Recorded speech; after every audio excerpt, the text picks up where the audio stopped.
บุญลายสายยาวเพียวเอ้ยในต้นไม้มินิโคตรนะเป็นเสื้อห่อแก้วไว้ได้เขาจะเป็นใส่ห่อแก้วไว้ได้เพียวสาธุบุญคำน้ำสู้ละได้มาเห็นแล้วบัดนี้นะต้นไม้มินิโคตรนะเพิ่นใส่ห่อแก้วไว้ได้สุดเจ้าขอสตุดุญาตเด้อเขาอยู่ดีมีแห่งความเจ็บจะได้ความใครจะมีสาธุมากลับมาไวนะพวกเจ้ายืนเนาะอยู่หอแก้วเป็นเอาเห็ดคักแต่เนาะนะต้นไม้มินิโคตร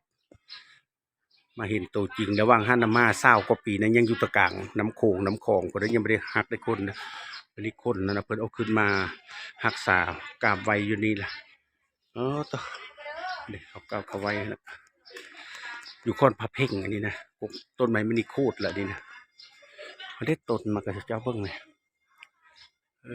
สาธุสาธุสาธุสาธุเด้อคุณคำนำสู่ได้มาพบมาพอประดุลบันดาล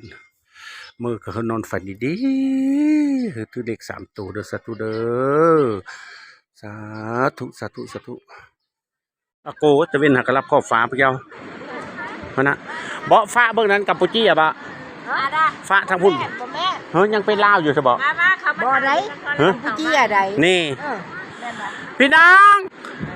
ถ้ากัมพูชีกินข้าวแล้วบ่